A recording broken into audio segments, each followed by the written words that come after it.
think. Let me know if we're not back. I guess I should have upgraded OBS when it said I should, huh?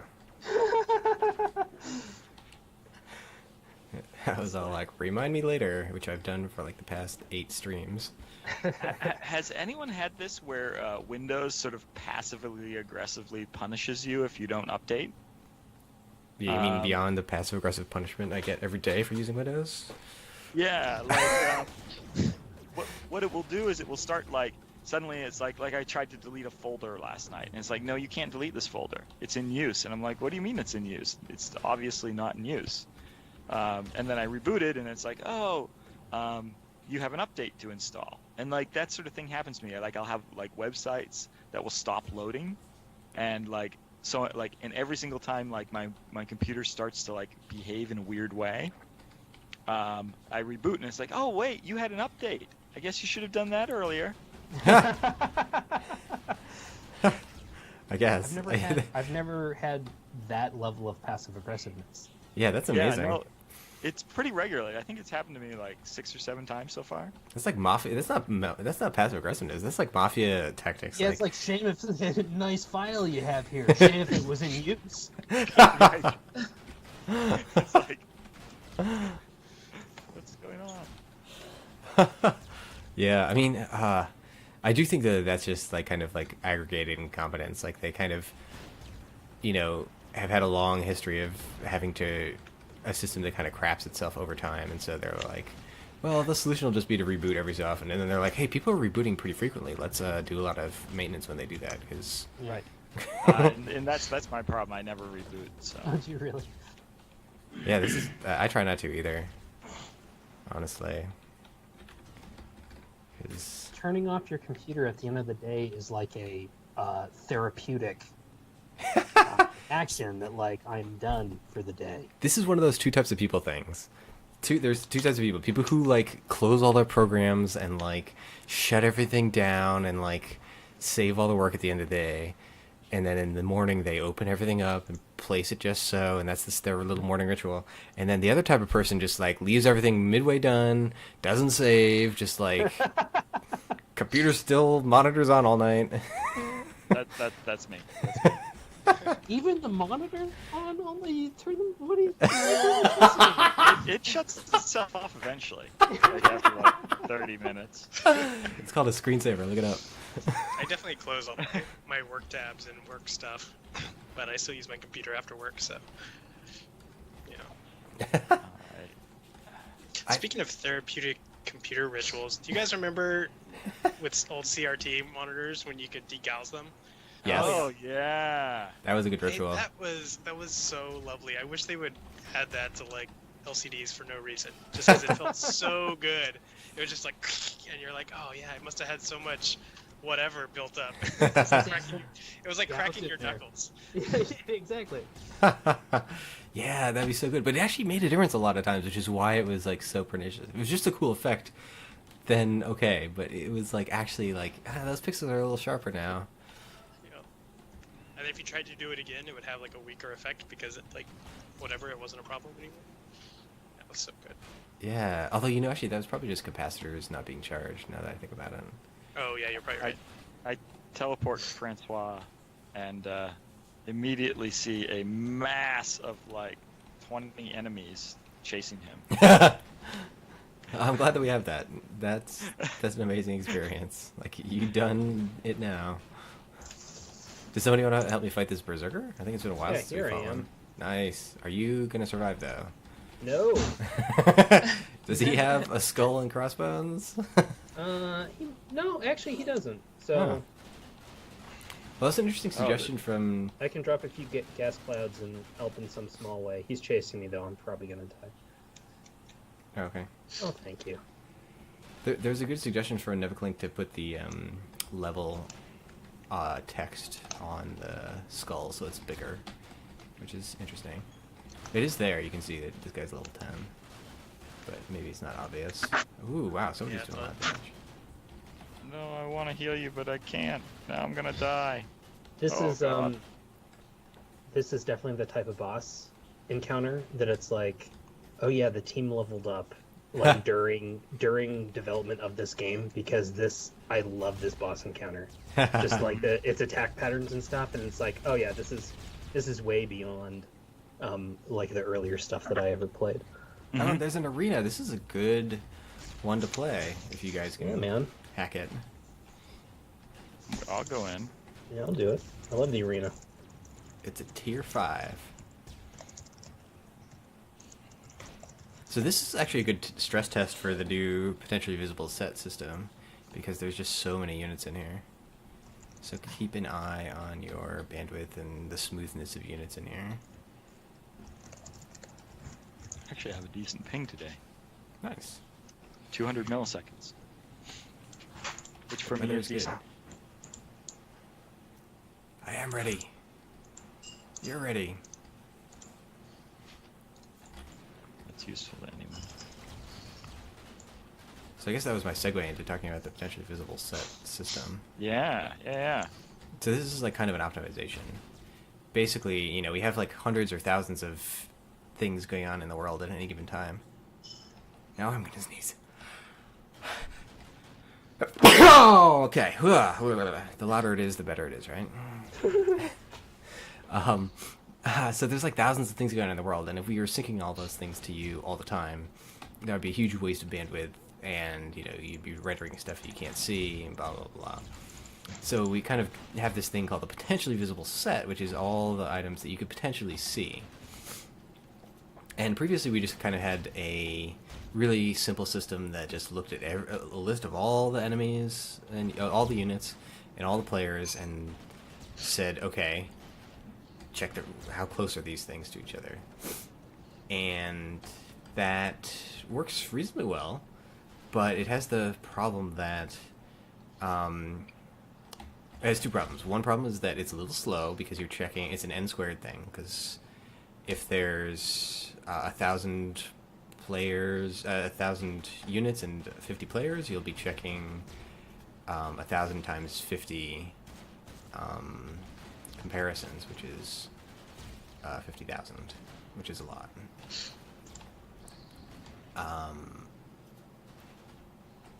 And that grows in a non-linear way, so that's bad. So the other problem is that we have more complex needs than just simple radius checks. Like, we have units that you want to see from further away, like Meowza. You have units that only one player can see and nobody else can see, like loot items. And we have stuff that's kind of in between, like portals, where we want it to be seen at or dropships, I mean. They want to be seen at a medium distance, so they're kind of like Meows in that sense, but they also don't move, so there's no reason to like update them every frame. But sometimes they change, so you want to update them then. So there's like a bunch of complexity that wasn't being handled by the old system, and we were hacking around it in all sorts of ways. So the new system is basically just a rewrite, and it's much faster, and it does a lot fewer comparisons. So it doesn't do 50,000 comparisons anymore. It only does. It uses a spatial database to look up which units are closest to you. So for that check, it only has to look at a few lists. Ryan, what's the 30-second description of the spatial database? That sounds interesting, but I don't know what that is. Oh, okay. I guess I would actually call it a spatial data structure. Database is... That's a different thing. Maybe, So I don't know, I'm seeing whatever. Francois freak out here. I don't know if anyone else is seeing that. No. Where is he? I actually don't see him at all. He was up at the top. He's gone now. Okay, so Yeah. it seems like there's some sort of not notifying you that a player has left issue. Yeah. That makes sense. Is there other people not in here? No. I need to come see you guys. Everyone's being chased by horrible things.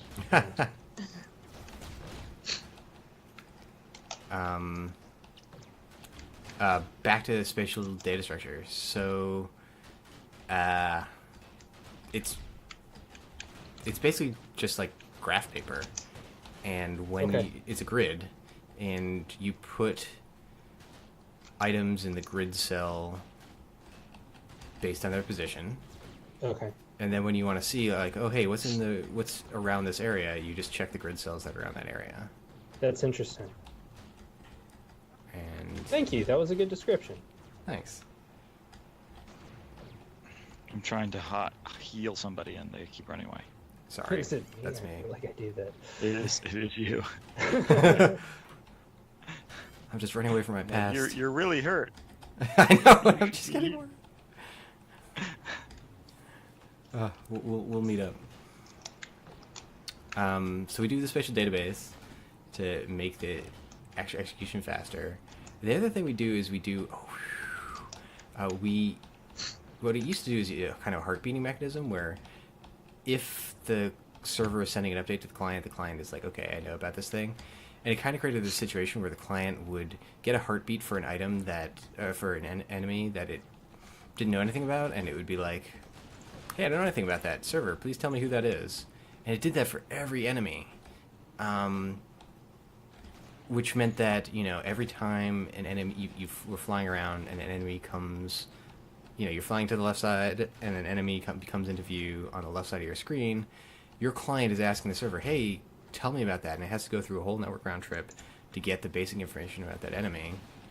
And that takes, 400 milliseconds or whatever. And that was totally unnecessary because the server knows that you couldn't see it before and that it just started telling you about it, so it should just send you that information up front. So now we're doing that. Is that a case of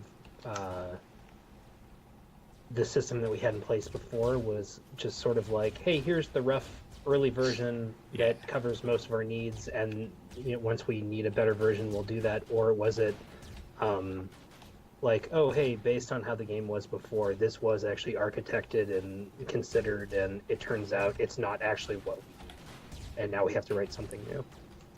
I think it was just a simplicity thing. Like we had, I wasn't really present for that part of the development cycle, but from what I observed, there was a lot of kind of chicken and egg type issues. Where, Sure. It was like, do I implement something that's more correct and more complicated and run the risk that I don't get anything working in time? Yep. And this is a system, honestly, I felt like I kept it for a very long time because it's really robust and, simple, easy to understand. There's a lot of positive qualities about it. It's just, now we're at the point where performance matters a lot. Yep. And network bandwidth and number of messages that you send matters a lot. So now is the time to do that optimization. So, good question. Good question.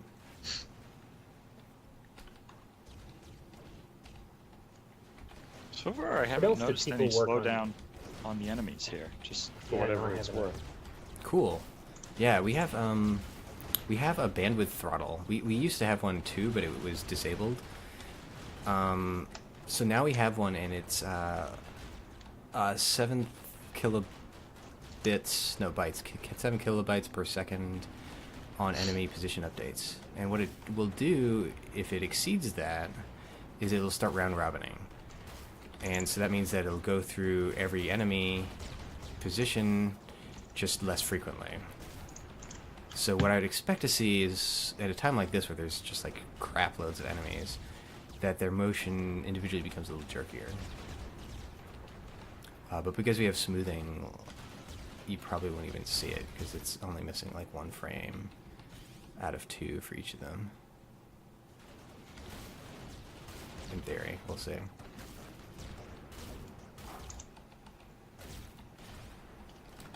And something we could do in the future is we could add automatic adjustment of those bandwidth limits so that we can detect when some player's system is having trouble and then lower their bandwidth limit, and they'll have kind of a crappier experience, but at least they're still playing, right?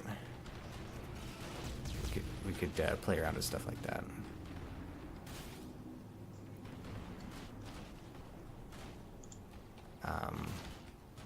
And we can have bandwidth limits on a variety of things now that we didn't used to be able to have. Like now we can send bandwidth limits on bullet events. We can send bandwidth limits on adding and deleting units. There's all sorts of stuff we can limit now. So that'll be an interesting area of optimization. I saw a frame rate drop, which was interesting because I haven't had one of those in ages. Oh, when? I don't know what. Like, I was getting a lot of resends. Okay.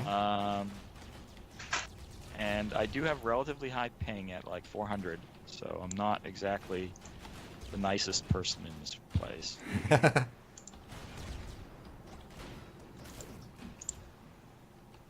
don't know. I'm not sure what happened there.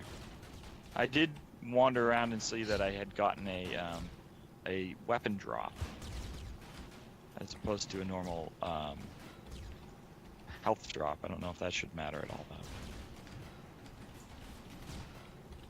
Yeah. I'm really just bragging that I got a weapon drop.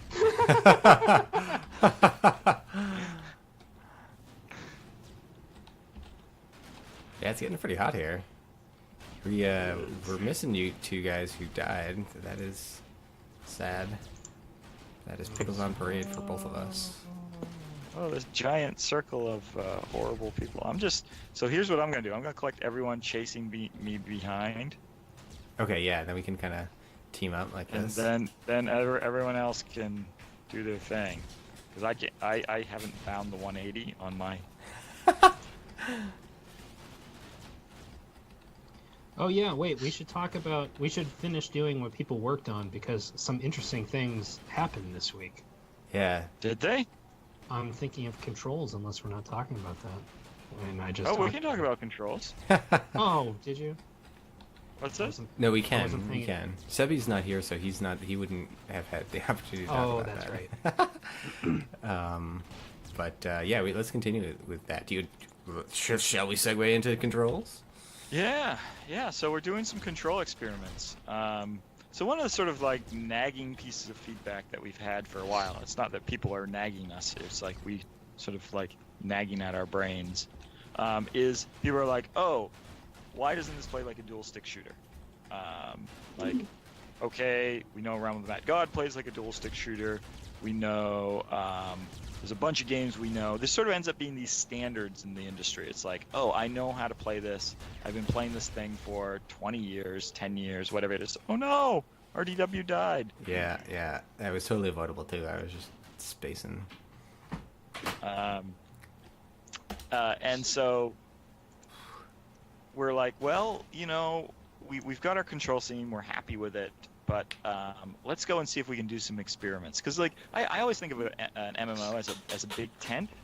It's not necessarily like a single player game where there's one way to play and there's only one way to play and there's right and wrong, and if you don't play that way, then just go and get another game. With an MMO, you're kind of more interested in the community and making space for people. And if there's people who really, really, really love more of a dual stick control scheme, can we make space for those players? So we start doing some experiments, and so it's super early on, but we've got it. So the basics are, so one of the experiments we have going on right now, as I'm about to die, I'm going to run out of here. I found my reverse. It's on the key mapped to Nexusing. So I have no idea how to Nexus. So are you using the new control scheme, or are you? What's the Nexus key if it's not Q? What's the default? That's the default. Yeah. I have no idea. You can never go home, Daniel. Because you switched, you used the new control scheme thing, and then that reset your bindings, right? Exactly. Well, you're doing a good job of surviving, man. I'm still watching. It's like I'm not actually playing so much as just running away. That is a key strat. That's a metaphor for life. Yeah. So So yeah, so we've got a couple of experiments going on. We've got one where it's like it's our old lean controls applied to keyboard. You sort of like push in a direction, like you've got your WASD, and you push up, and your plane turns and goes up, and then you push down, and your plane turns and goes down, and then we're playing around with like how fast you should turn, a whole bunch of other stuff. Then we have the mouse turret on there. So previously, your plane always ended up firing in the direction you were facing, and we're like, let's do the whole aim in the direction you want. And so we tried that. And so right now that's a little clunky at the moment, but basically there's a line that comes out of your plane that would be a turret eventually on your plane, and it points at your mouse cursor. So we're still playing with that. So yeah. I don't know. Just this may not go anywhere. Just to let people know. We may say, yeah, that's not a good fit for the game, but we thought we'd actually just do the experiments. Just so we can say we tried it. Yeah. Well, and also you're like maybe there's a version. Like one of the things I'm thinking of is maybe there's a specific class that uses that type of control scheme, and then it's like, oh. Like, if you want to specialize in that, you can. If you want to specialize in more of a plane-style flight, you can do that as well. I really like the idea of options. Yeah, I sort of think that's how, like in my own head, that's how it fits into the grand scheme of things. And if for no other reason than it increases people's attachment to the type of plane. Like they like oh I'm a Old Faithful pilot. That's like the. It's not just like it's not like, oh, what type of character do you usually play? It's like, no, that's what type of pilot I am. It's interesting in that regard. I am the Raptor. Yeah. Oh, now I've got the boss wave. This is where I die, and unless I can figure out, I'm gonna quickly. Oh, dude, this is awesome. Try to die in kind of the middle of the arena. That's where Yeah, stay on the screen for the stream. Oh, sorry. I was trying to stay right next to the boss. Yeah, that's perfect. That's exactly right. Like this wave of enemies just flies through the area. That's awesome. But he's still good. He's still alive. Not for long. Oh man, what are you doing, guys? What are you doing? I'm just a healer. Nevik Link in chat says first-person playstyle. LOL. I assume meaning oh yeah, maybe one of the classes should be an FPS. Dude, we actually did an experiment, and the code is still in the system where the camera follows the player plane, and it is so. It rotates with the player plane. Right. Yeah. So it's actually third person, but it's very similar to kind of a first person. And let me tell you, man, that is not easy to watch. Because the camera gets nauseous. Yeah, you don't realize how quickly these planes are turning until you're in the driver's seat, and then you're just like, oh man, this is not happening. It would be interesting to see what it looked like to put the camera like in the cockpit or right behind the wing, something like a flight sim or something. I mean, obviously you have nothing to look at from the top up, but I mean, I think some of this terrain would actually probably look good. It would. Mm-hmm. If we were gonna do the rotational view, I would make a class that was closer. I don't know how you would control this at all, quite honestly, because you couldn't dodge. No. I would make something that's closer to the spaceships that do use that, so they move much more slowly. Someone was trying to make my life unpleasant when they made this boss.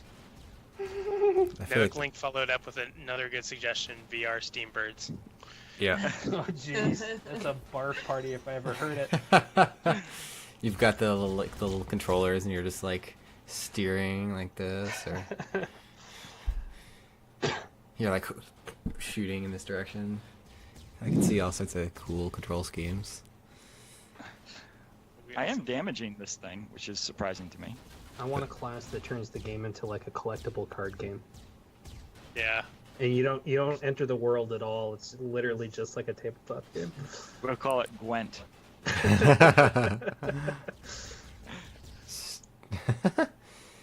Steambirds, Steambirds, the CCG. paper birds. That would be super cool if there were like wildly different asymmetric classes, like a commander class that had like an RTS view or something, and was just dropping like, resupplies and whatnot. Did you ever That play? was actually- Go ahead. Sorry. I'm forgetting the name now that I've said it. Natural Selection. Did you ever play that? Oh yeah. Yes, absolutely. Exactly, it had that. Uh, One of the it's actually funny. That like goes back to like the original Tribes too. It was like not for used a multiplayer because everyone jabbed around and stuff. They had a That break hurt. out. Oh! And my lag was big enough that I missed my own heal cloud. I know some of the older Battlefield games had that too, like a commander role where you could like drop bombs and do radar scans to tell people where enemies are and stuff. Yeah, there was a game where one of the roles was like oh, I guess this is a spotter role you're talking about, where you would kind of just like mark enemies, and so other players would know where they are. One I can't remember who I was hearing this from. I think it was the guy who designs Artemis, Tom. He was saying that, Tom's great. yeah, he was saying that there was, because he was talking about games with like asymmetrical multiplayer, meaning like the game one player is playing is like drastically different from someone else. He cited that I guess one of the like versions of Flight Simulator that had like multiplayer, so you can have different planes flying around together. This group of people like built like a mod or like a separate program that would like read that data and then present it in like a flight control, like an air traffic controller interface, and they would like get on voice control and like basically like LARP as air flight controllers for other people playing flight sim. They'd be like, they'd use the jargon and stuff because flight sim people are like super into the simulation aspect of it, and they'd be like directing other players' flight paths and stuff. One of my middle school friends did that. You played that game? Yeah, I think it was Microsoft Flight Sim and whatever software it was. Yeah, and I remember just being like totally baffled at the point. I'd be like, okay, so you're flying this route and you're like carrying some passengers or whatever, but like you don't see other planes in the sky. And he's like, yeah, that's right. And I'm like, okay, so you're talking to somebody and like getting clearance to land, but like you can't hit anything. And he's like, yeah. And I'm like, That's a really funny game for a middle schooler to play. Well. Yeah. When I picture that, I picture like an older person, like someone who'd be into like ham radios or something Yeah, yes, exactly. Some people are just born like that. They're just born a 40-year-old dad. And I have friends like that. I have many friends who were born 40-year-old dads. yeah, you think that the 40-year-old dad like grows into it? No, they're born. Oh man. So if you're not a 40-year-old dad right now, you will never be. No. I was shooting for that. It's not that you're going to die at 40. That's not the. You don't know that. That's a different term. That's ominous right there. Never be a 40-year-old dad. That's oh, you just have to buy like a nice recliner and you'll ease right into it, both the chair and the roll. That is true. That is true. Do we have shadows turned off in the game? I'm seeing right now in the city ruins that I'm not casting a shadow. There are definitely shadows in the dungeon. I'm seeing the little drones casting shadows. What class are you flying, Adam? Old Faithful. Really? You should be casting a shadow. I know. Are you flying Vampire Old Faithful? That's a special class that I didn't even know about.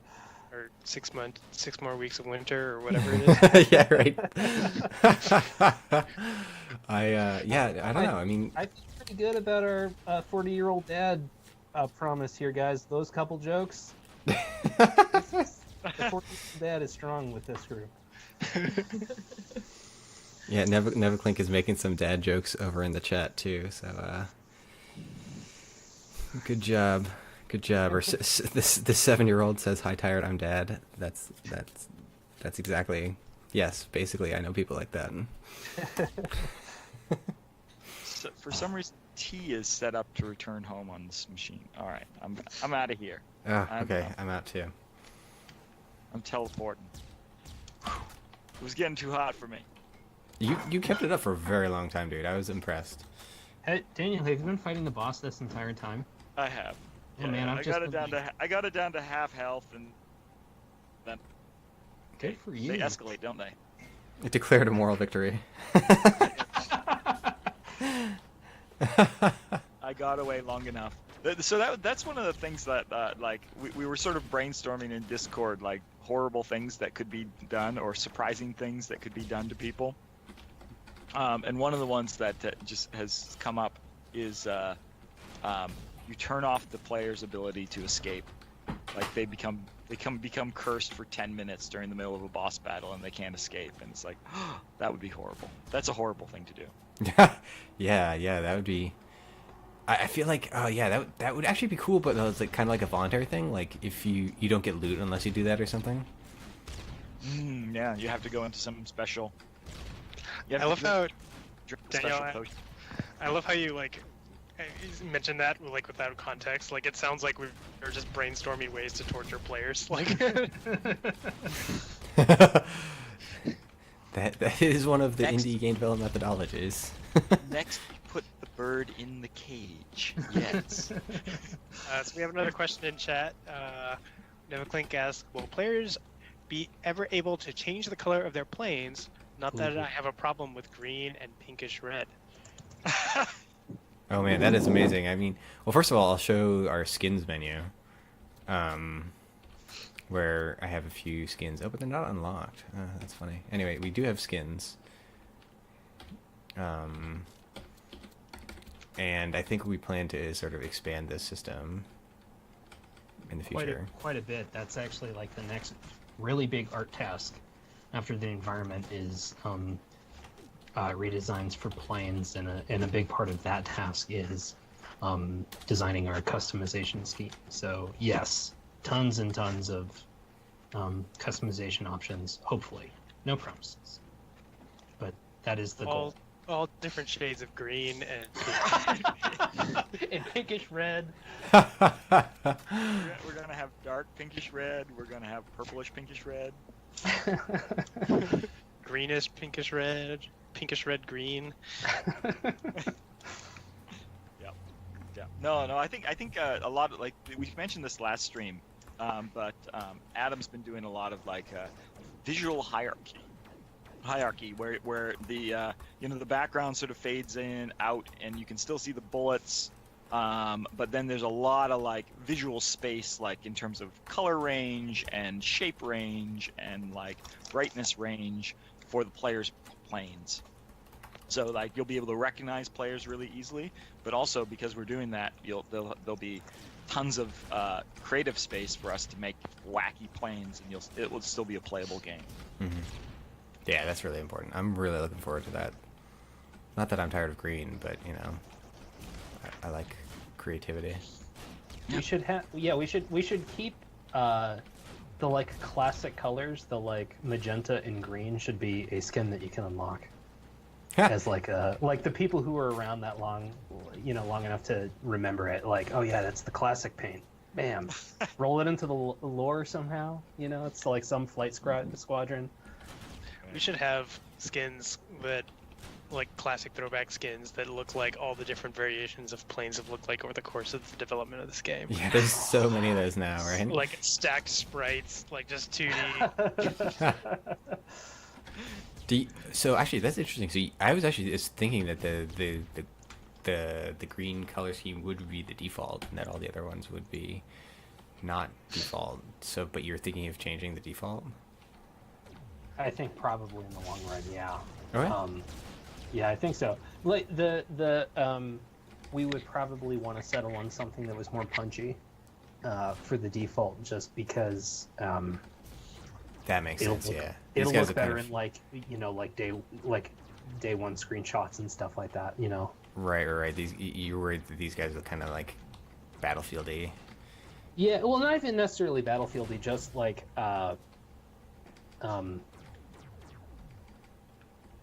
they're not quite imaginative enough. I don't know. Maybe it's like a pretty like hyper shade of green, so maybe Right. it does still look No, interesting.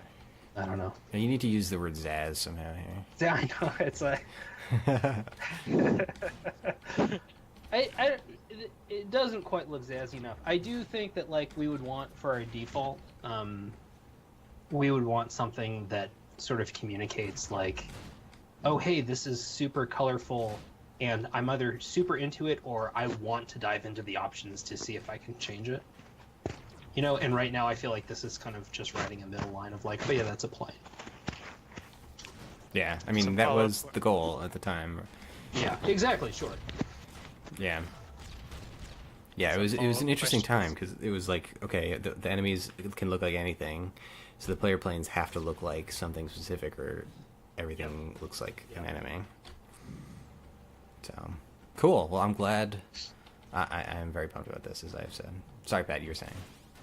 No, I was just reading some follow-up questions in chat. When was it 2D? I remember vaguely the 2D, or I remember the 2D vaguely. I remember it being a little jarring when you switched to 3D. And then a suggestion for a rainbow disco skin. Yeah, the art style has changed dramatically in this game multiple times. And I think definitely the jump from 2D to 3D is the most jarring, as you put it. Yeah, I don't know what else to say. Yeah. Originally it was, so there was a Flash game called Steambirds that was a 2D game, and it was very like simple overhead, almost like it looked like you were playing a map. And then we did a turn-based multiplayer version called that we were playing with, and that project didn't work out. And then we did a sort of version that was 2D backgrounds and sort of these stacked 2D sprites that could rotate, so it kind of looked 3D. And then we switched over to starting doing some sort of pseudo 3D, where we're sort of chunking 3D primitives together, but not really modeling stuff. So we were kind of had this mixed like chunky 3D and 2D backgrounds. And then we're like, look, we should just go 3D. So we went like, was it a year and a half ago? Something like that. We switched over to doing it in full 3D. It might be just a year, actually. Just a year? Yeah, I feel like it was. Maybe a year and a few months. It came together surprisingly quickly. Yeah. And now this pass that we're doing now is more just refining that 3D art style, which is nice. You polish.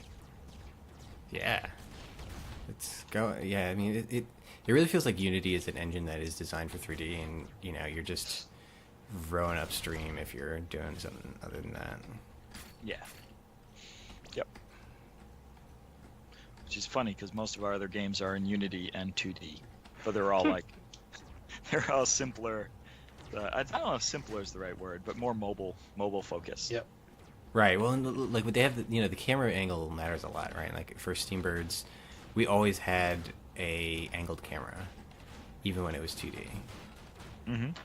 And at a certain point, that just becomes hard to maintain. Yeah. And now, the thing I like about the 3D that we have is this sense of depth, which we were totally missing before. It's like, like that field of view is just a little off of isometric, and you get to look down into the fog, and I still am delighted by that. Mm-hmm. Yeah, it adds majesty. Yes. Majesty. That's a good way of putting it. Any other questions? We've gone for an hour and 8 minutes, which is shocking. So many jokes. So many jokes. Yeah, we can't say those though. You can't do that on television.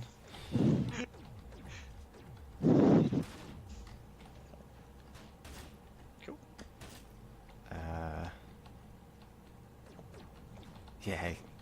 All right. No more Well, questions. I hope. So we have.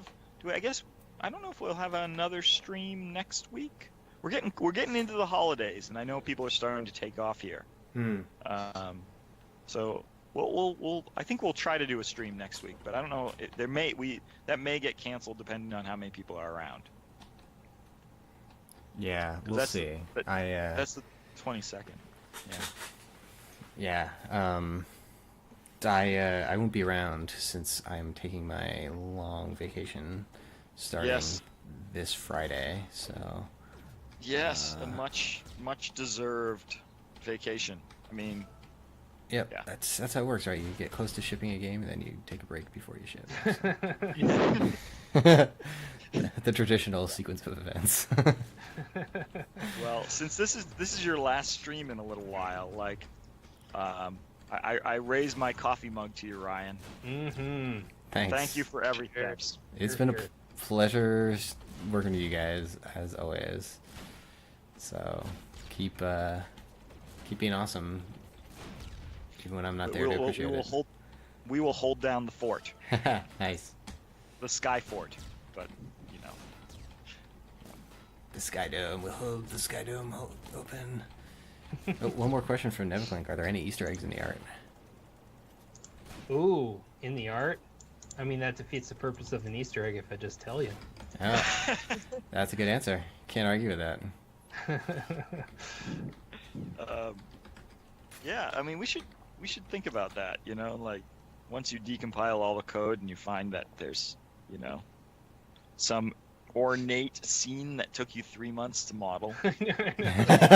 Is David still on the call? That would just like, why did you spend 3 months doing something that one person is gonna see? Exact copy of all of Michelangelo's statues. Bird heads. Thanks, Maverick Link. That would be amazing. Cool. All right. Well, take care, everyone. Yeah, we'll see Good skies, you everyone. soon. Good skies. Good skies.